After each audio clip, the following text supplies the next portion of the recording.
sounds ridiculous, but I was expecting Bob to be in the chair, so and I hadn't been prepared this morning, so you'll have to bear with me.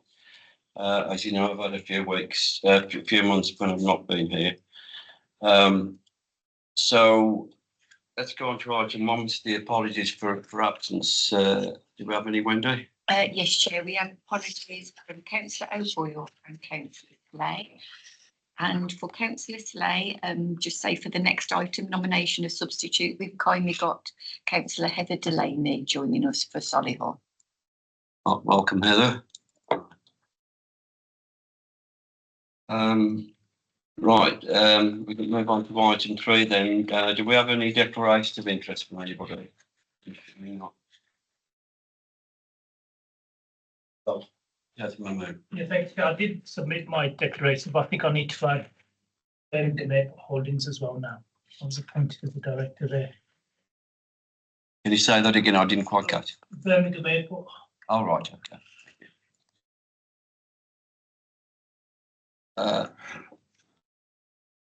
Right, for those people that were here, we have the minutes of the 18th of August. Do people accept them as a true record? Oh, yeah. Yeah. Yeah, just to add from the minutes, a couple of action points. So one was members asked whether the Roswell Review of Transport was considering those transport programs under the investment program, which confirmed that it does. And when Sandeep delivers the cross-quarterly report, you'll see it's acknowledged within that. And the second point was with regard to the WM5G report, a question was raised over connectivity by a local authority. Robert Franks, who presented, the managing director for WM5G, has emailed each board member and offered the opportunity to take up a one-to-one meeting to discuss the data for their area specifically.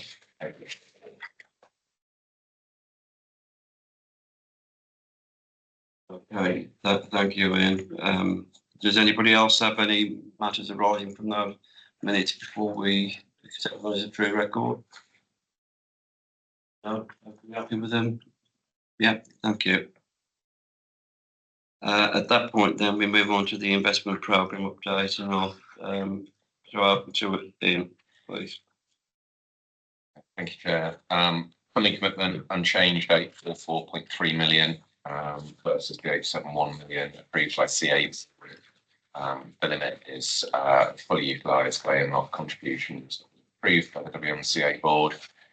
Costs incurred and drawings at the end of August 2025 is 715 million. Only a small movement from the July 713.3. Since the last board meeting, WMCA officers have exercised delegated powers to approve 2 change requests, one being the HS2 Parallel Designs Hub Movement and Connectivity project. There's no financial impact. The 24-month extension of the project to June 2027 is approved. There's also Sprint Phase 1, which affects the A34 and A45, who transferred £117,336 investment funding from the A45 Walsall to Birmingham to costs of the A34 Birmingham to Airport and Solihull. There's no programme changes, no output changes, and the gross costs remain the same over both projects. Any questions on that report? Anybody bothered about the red risks still? It's the IP dashboard. Yeah. Move on to the IP dashboard then, please. Thank you, Chair. There's 84 projects recorded as having approved funding, 34 increase on 1 and completion stage are now to be evaluated. Of the 54 live projects, it's red status on 5, all of which relate to SMBC UKC infrastructure, and all of which completion date that has expired or is waiting finished documentation. We now have change requests for all of those 5 projects, and those are being processed through programme assurance and appraisal. Sorry about that, Ian, jumping the gun. Any questions on those? No. Okay. Don't know whether there's any recommendations relating to that or just be, Yeah, it's just for noting.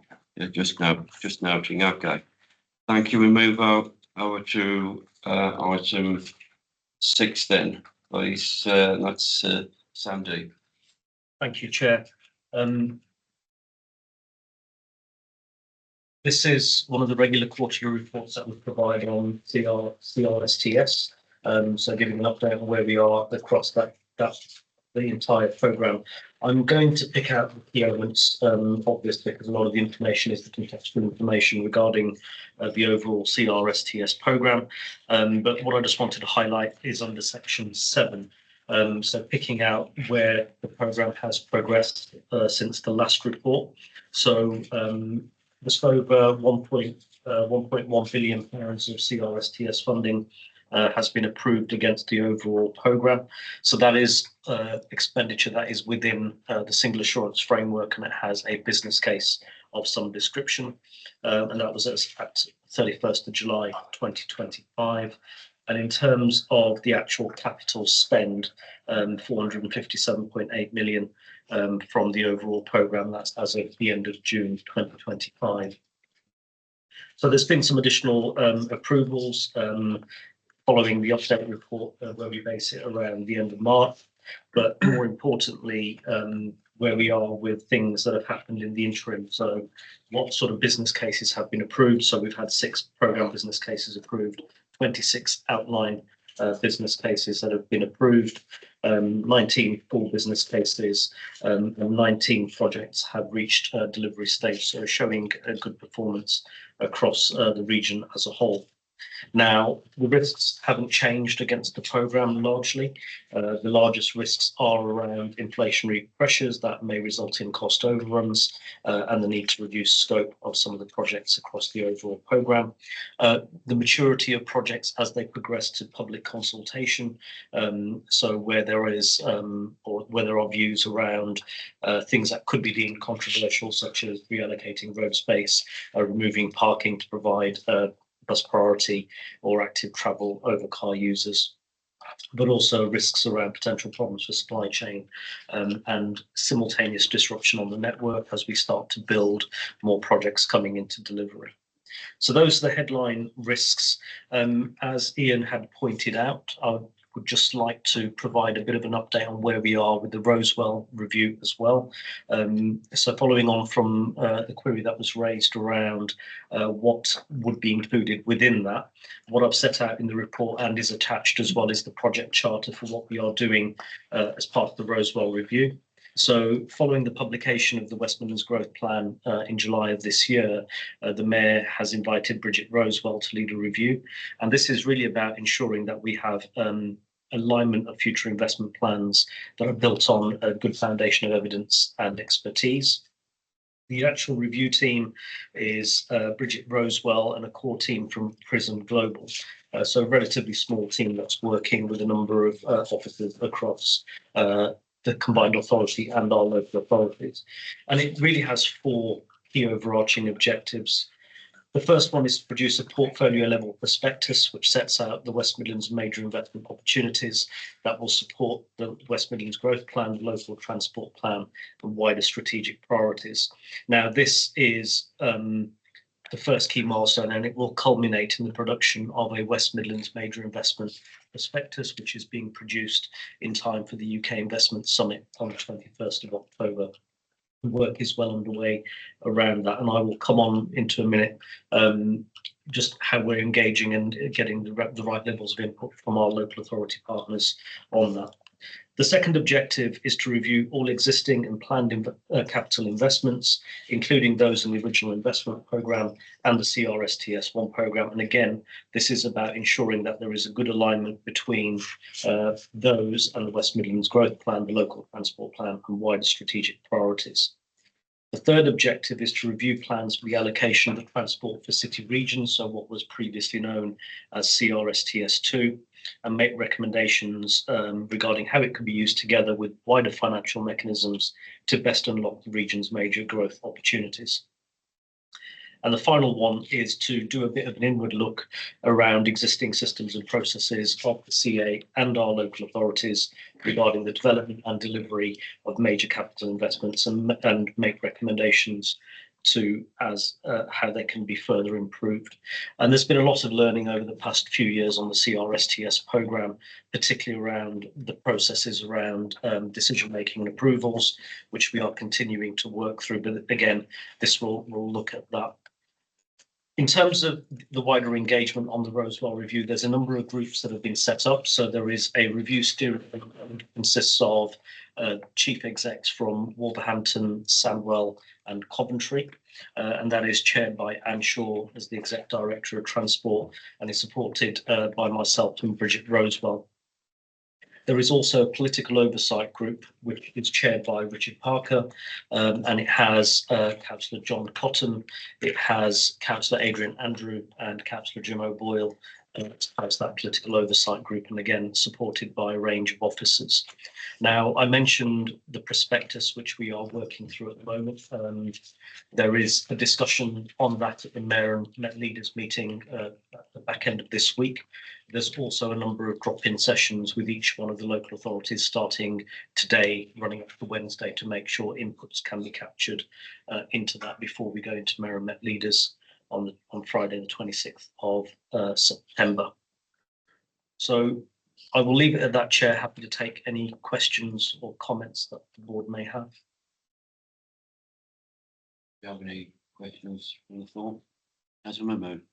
Yeah, thank you, Chair. So I understand the programme risks in 7.4, they're listed, they all make sound sense to me. But when you look at the chart on page, you've got a chart, the pie chart. You've got finance as 0% and then budget as 18%. What's the difference between the two? I assume they work hand in hand. And you've got political 7%. How did we get those percentages? There's a formula adopted. There's a reference to we use some type of formula to get to that. But I'm just a bit intrigued more than anything as to how we got there. Thank you. Those programme risks and the percentages have largely been informed by what we've taken through our single assurance framework so far. So as and when business cases come through, there is a section on risk. And what we've used is inputs from those individual business cases at whatever stage to inform the types of risks that are emerging throughout the programme. In terms of finance, and finance largely would refer to other sort of financial sources, whereas the budget is the overall budget that we're working to for the project. So some of these haven't materialised in anything at all. So I'm not sure why that one is there as 0. It probably shouldn't feature it at all if it's not a risk that has been picked up with probably the broad headings that the team have worked to. But it's largely from the experience of the existing business cases. Yeah, Councillor Mahmood. Yeah, thanks. Just to follow on from that, service disruption is 0% as well. I'm assuming that refers to any disruption in the service, such as a cyber attack on equipment or issues around the delivery. But again, it's at 0%. So is there any need for that to be there? Yeah, I will double check the 0 headings. But in terms of the service disruption is largely to do with, and it could encompass things like IT systems as well, but it's largely to the impact on the network as we deliver the projects. Thank you, Chair. Any other questions? Right. Just checking on the recommendations there. Bear with me.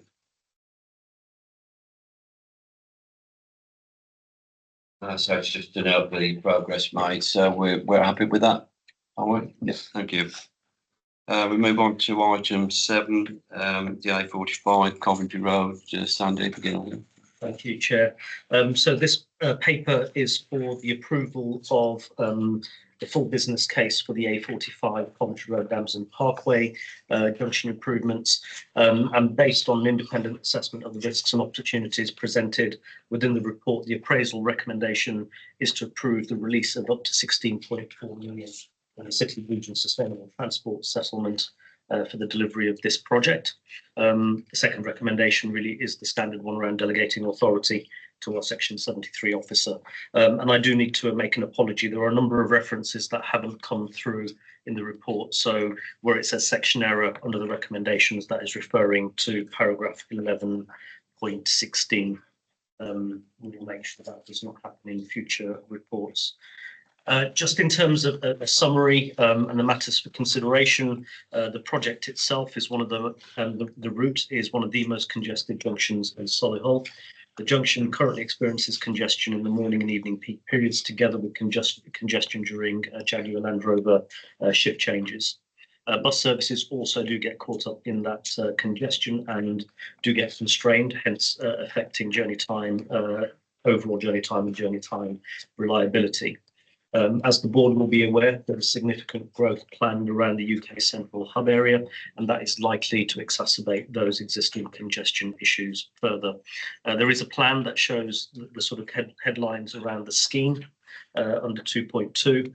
The four key objectives are to improve journey times and journey time reliability for all users at the junction by 5% within 5 years of the scheme completion, support the further economic growth potential of the area surrounding the junction, so things like UKC Hub, HS2, JLR, NEC and future developments as they come on stream, improve road safety for all users of the junction, and improve the ability to access bus stops surrounding the junction via active travel.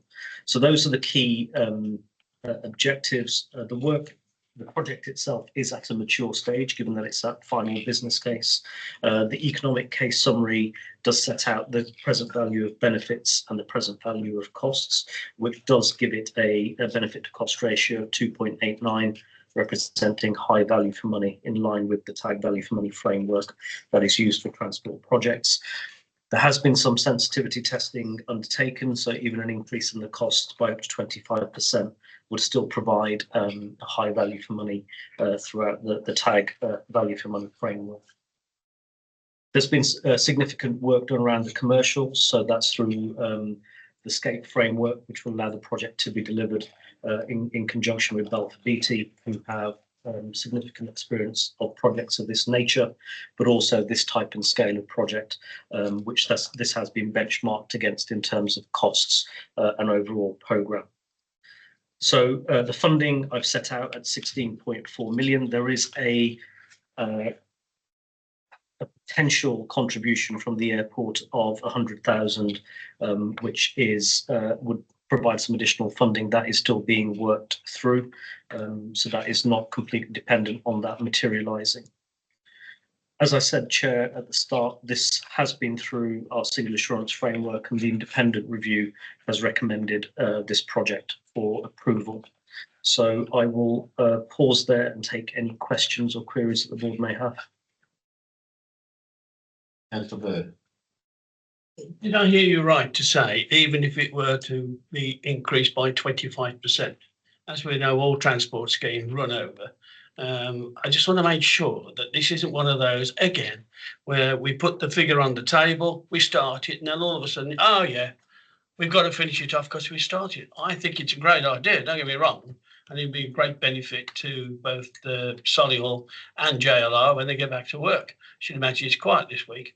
But having said that, you know, what oversight have we got on this and any other transport scheme? Because every single one, since I've been sitting in here, since the Combined Authority started, every single transport scheme has been overrun by a minimum of 10%.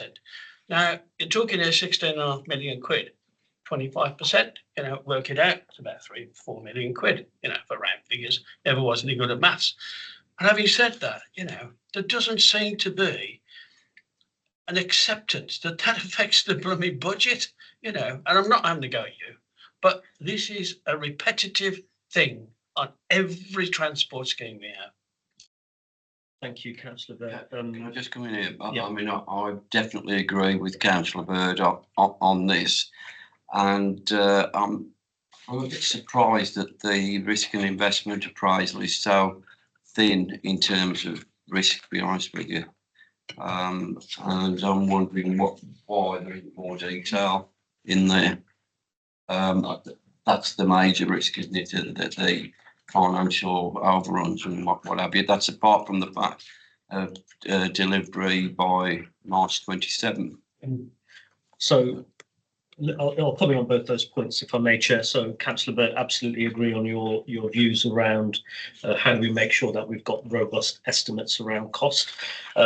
This is at the final business case stage, and there has been significant engagement with the contractors through Balfour Beatty in terms of benchmarking those costs and making sure that there is a good level of allowance in terms of not just the cost buildup, but also around risks and contingencies in the overall budget.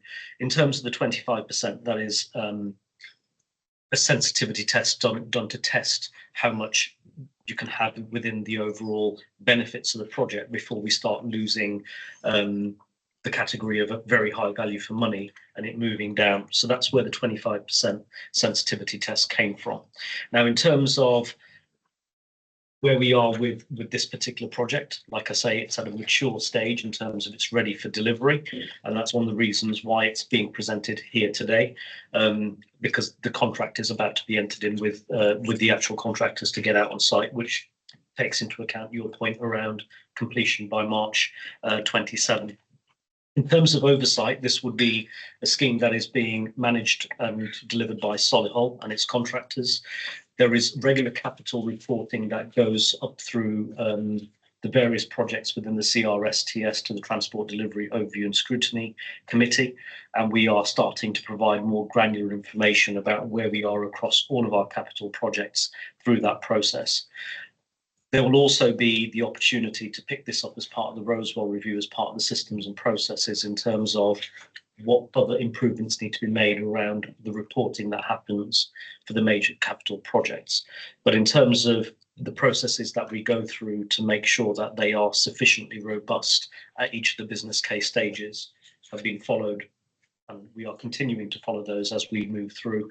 Yes, there have been issues where we've had supply side issues and hyperinflation to deal with through a range of global factors, which have then had an impact in terms of overall costs.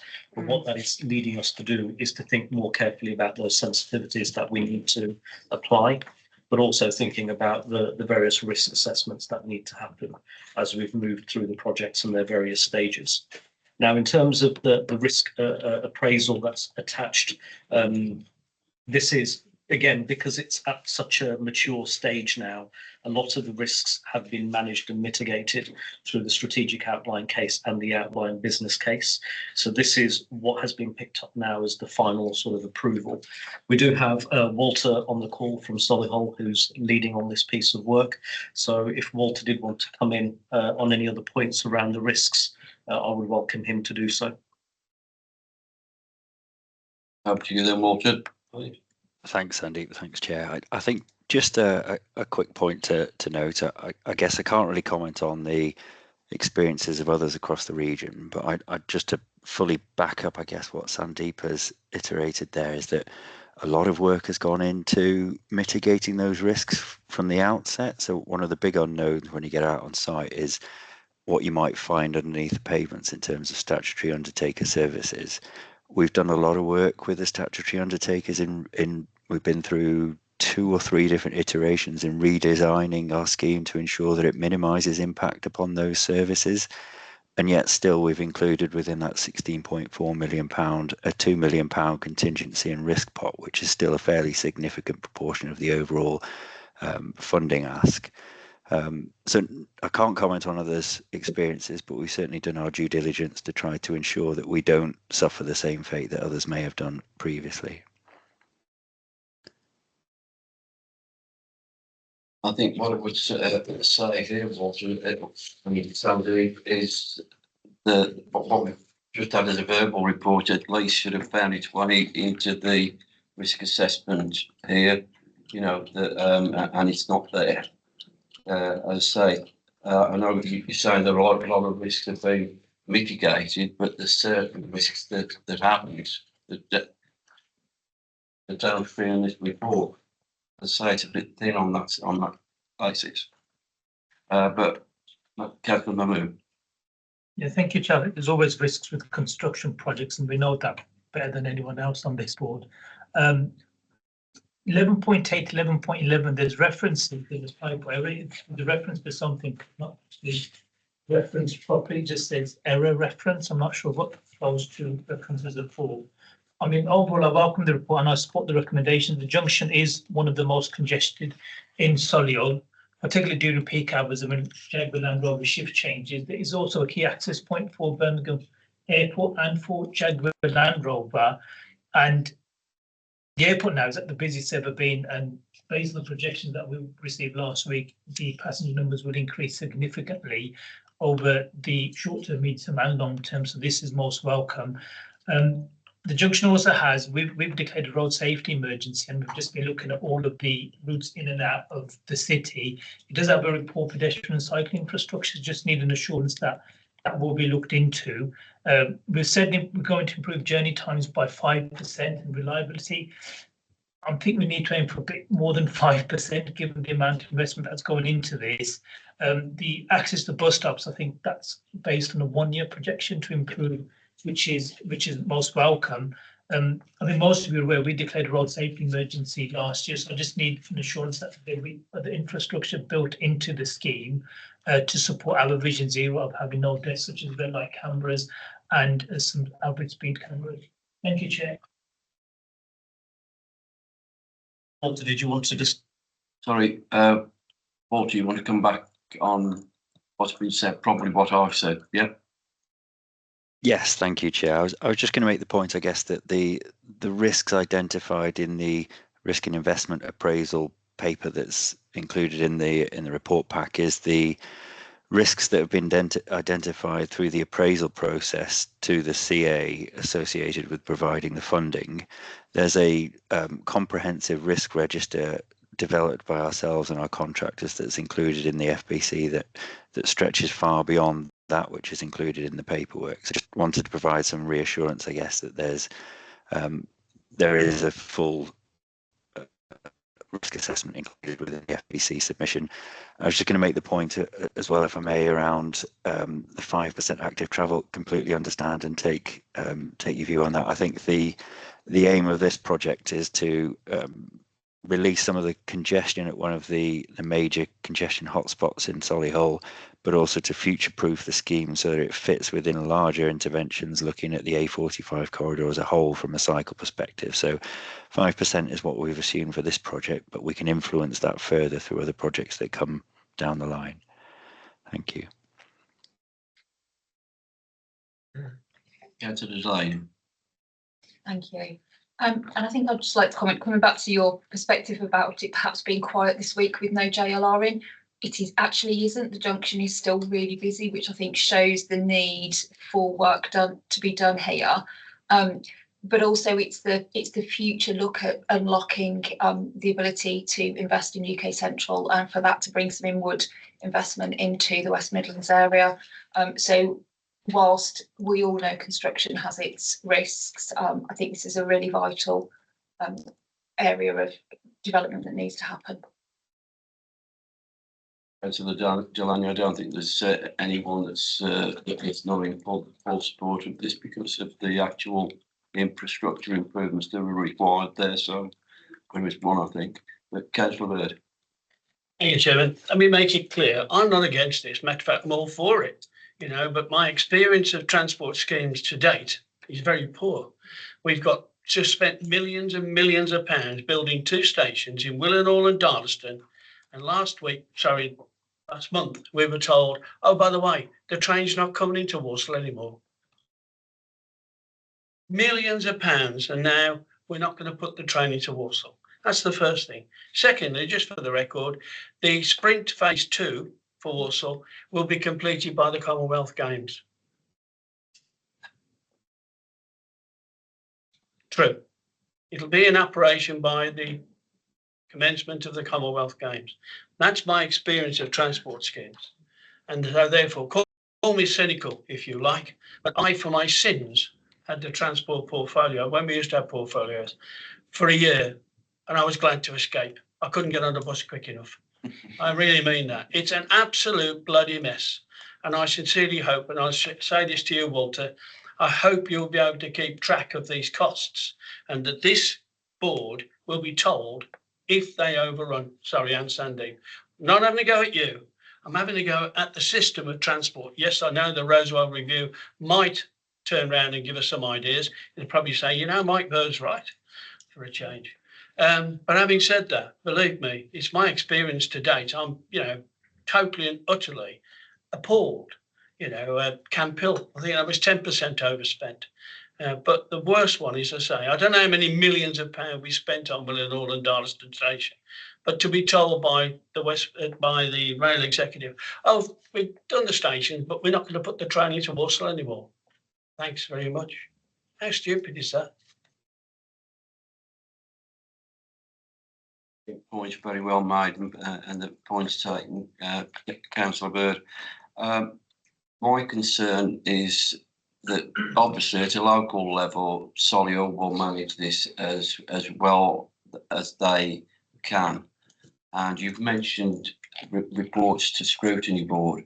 I think it needs more than just reports to scrutiny board. And I'd like to know to what extent do we have sort of client oversight of project management, and how closely there is links between yourselves in Transport for West Midlands and individual local authorities to flag up these issues at a very early date. I just think to wait for it to get to scrutiny board is like shutting the gate after the horse has bolted. So can we really have some reassurance that we're going to have some client oversight, please? Thank you, Chair. So the scrutiny board that I've referenced, that is just regular capital investment reporting. It isn't just when there's an issue. In terms of the wider arrangements, I took over as Deputy SRO at CRSTS about 18 months ago. And what we've been doing in that meantime is making sure we've got regular touch points with all of our local authorities and their officers to talk through what they see as emerging risks and issues. So when we took the rebaseline paper in July to CA board, there was already a very clear view around some of the issues that were emerging. So that has now been strengthened with Phil Havenhand, who's the CRSTS program manager. So he is doing a lot of that day-to-day engagement with the local authority partners, particularly around those projects which are near market or moving in towards delivery. But again, as an opportunity to pick up any emerging issues and risks that we need to be sighted on. Now, in terms of the overall programme, there is a finite amount of money within the CRSTS programme. If something goes over, it is for scheme promoters to think about how they balance their budgets effectively. There isn't more money as part of CRSTS, and whilst we have the transport for city regions, the 2.4 billion, that isn't funding that starts until 2027 and runs to 2032. There will be more flexibility in how we manage that as an overall programme, but the budgets largely have to be dealt with within the allocations that we have, which is why we've had to do things like the rebaseline report, where funding can be moved appropriately to make sure the priority projects can be delivered within the budget envelopes that they have.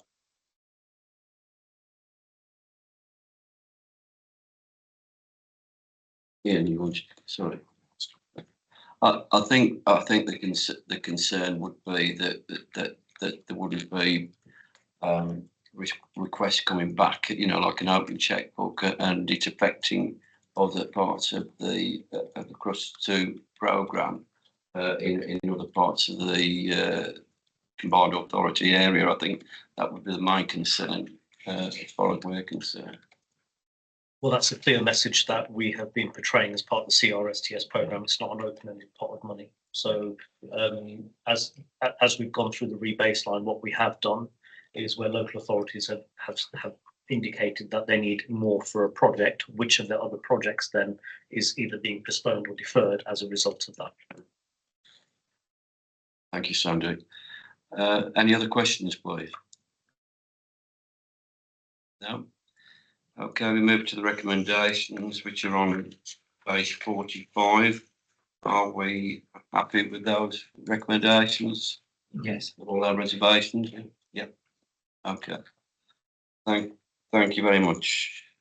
Okay, thank you, Sandy. Thank you, Chair. At this point, we go over to the dashboards in the open part of the meeting. Over to Nick, please. Yes, thank you, Chair. So as usual, items 8, 9 and 10 are the public information dashboards for the funds managed by West Midlands Development Capital. I will provide an update under private session on the private dashboards unless there are any questions. Any questions at this point from anyone? No. Okay, so on that basis, I now move to agenda item 11, which is the exclusion of the press and public. And that's in accordance with the section 100A of the Local Government Act 1972. The public and press will now be excluded from the meeting for the following items of business, as they're likely to involve the disclosure of exempt information as specified in the paragraphs of the Act. Okay. Can we